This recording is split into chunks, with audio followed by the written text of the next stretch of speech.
더 얘기 나눠보겠습니다. 자, 박 기자, 미국 같은 경우에 특히 확진자가 크게 늘고 있습니다. 10만 명을 넘어섰어요. 어떻게 봐야 됩니까? 네, 뭐 오늘 소식 들으시고 좀 깜짝 놀라신 분들은 많으실 것 같은데요. 일단 전 세계적으로 지금 확진자가 59만 명입니다. 이제 곧 60만 명을 이제 넘어설 것 같고요. 그리고 사망자도 2만 7천 명입니다. 일단 전 세계적으로요. 근데 이 많은 이 전 세계 확진자를 늘게 하는 요인 중에 또 한 나라가 바로 미국, 유럽입니다. 네. 미국은 말씀하신 것처럼 10만 명이 넘어섰고요. 하루 새 18,000명이 이렇게 증가한 수치입니다. 그리고 사망자도 지금 1,695명 정도 나오고 있는데요. 하루에 한 388명이 증가한 겁니다. 네. 미국의 유행세를 이끌고 있는 거는 사실 미국 뉴욕 쪽, 미국 동부 쪽에서 많은 확진자가 지금 나오고 있는 겁니다. 아직 서부 쪽은 그만큼 확진자가 나오는 건 아니고요. 그래서 뉴욕주만 보더라도 지금 44,600명 정도가 확진이 됐고 지금 사망이 한 500여 명이 됩니다. 사실 미국이 이렇게 확진자가 나온 것에 대해서는 여러 가지 해석이 있을 수가 있습니다. 일단 진단검사 물량을 대폭 늘렸기 때문에 긍정적이다라고 얘기하는 분도 있지만 사실 이렇게 보기엔 좀 무리가 있고요. 왜냐하면 그 진단검사를 갖다 조금 더 일찍 했어야 되는데 이미 지역사회 감염의 전파가 만연된 상태에서 이미 검사를 했다. 그렇기 때문에 초동 대처에 좀 실패했다고 보는 시각이 더 지배적입니다. 초기 검사에 아주 황금 시기를 놓친 측면이 좀 있어 보입니다.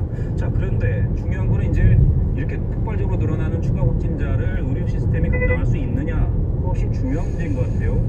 오히려 이탈리아 같은 경우를 보면 확진자들이 급격히 늘어나면서 의료 시스템이 감당이 안 되니까 지금 사망자까지 덩달아 크게 늘어나고 있단 말이죠. 결국 이 코로나19의 증상을 갖다 좀 살펴볼 필요가 있습니다. 무슨 얘기냐면요. 대부분 뭐 기침이나 발열 정도로 가볍게 앓고 지나가면 의료 시스템이 다 감당을 할 수가 있겠죠. 근데 이 문제는 20% 정도에서 산소가 필요하고 또 한 5% 정도에서 숨을 못 쉬기 때문에 인공호흡기가 필요합니다. 그러니까 본인이 스스로 숨을 못 쉬기 때문에 기계가 자발적인 호흡을 갖다 도와주는 그런 시스템이 필요한데요.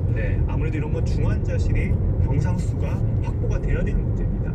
근데 뉴욕주의 경우에 어저께 뉴욕 시장이 얘기한 바에 따르면 뉴욕주에서만 인공호흡기가 한 3만 개가 필요하다고 얘기를 했습니다.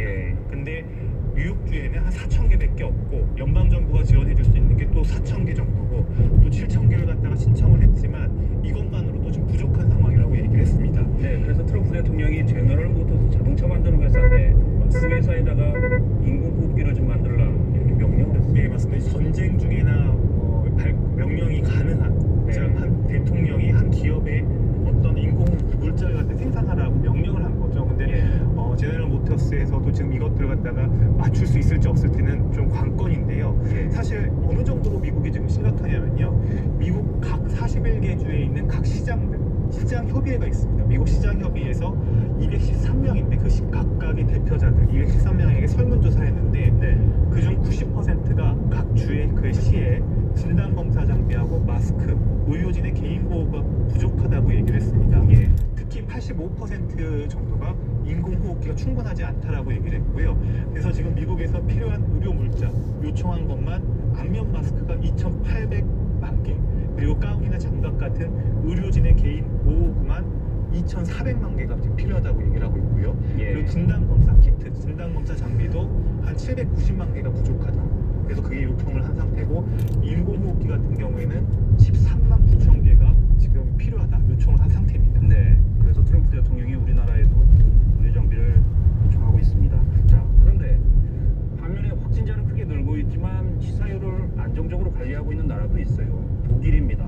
유럽의 독일인데 독일 같은 경우에는 코로나 그리고 대응 방식을 좀 바꾼다면서요?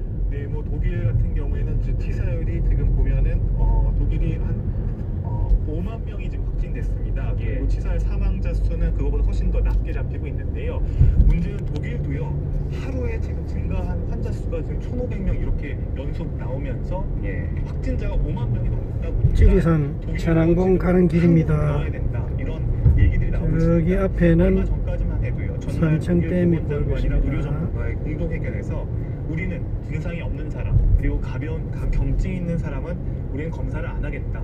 그렇게 많은 사람들을 검사하지 않고 무증상자까지 검사하는 건 의미가 없다라고 주장했습니다. 그런데 독일 연방 내무부 코로나19 대응 내부 보고서가 이것도 벚꽃이 활짝 피어 있네요. 언론에 나왔는데요.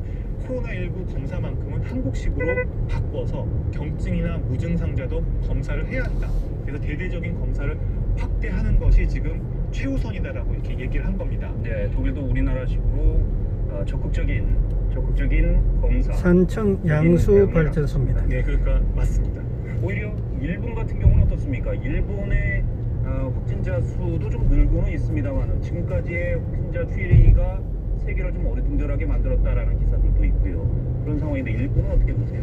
사실 일본은 중국과 교류도 많고 그리고 같은 아시아권에 있으면서 확진자 수가 1000명대로 상당히 너무 작습니다. 네. 근데 이제 최근 들어서 올림픽이 연기된과 동시에 확진자 수가 지금 늘어나는 양상을 지금 보이고 있는데요. 사실 일본은 우리나라하고는 다르게 접근을 하고 있습니다. 증상이 없거나 가벼운 증상이 있는 사람들은 지금 검사를 해주지 않고 있는 상황이고요. 예. 중증, 산소가 부족하고 중증인 그런 환자들을 대상으로 혹시 이게 코로나19가 아닌지 검사를 하는 방식을 택하고 있습니다. 그러니까 코로나19 검사의 목적이 현재 상황을 확인하는 정도인 거죠. 근데 예.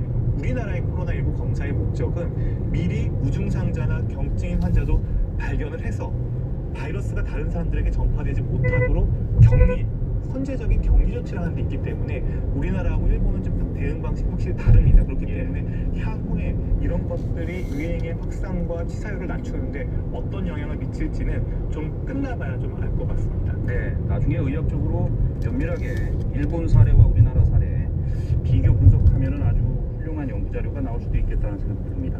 어쨌든 일본은 좀 예의주시할 필요가 있겠습니다. 여기까지 듣겠습니다. 잘 들었습니다. 네, 국내 상황을 좀 더 알아보죠. 4월 6일 개학을 할 수 있느냐가 지금 초미의 관심사인데요. 정부는 일단 교실에서 대면 수업이 어려울 경우를 대비해 온라인 원격 수업을 준비하고 있습니다.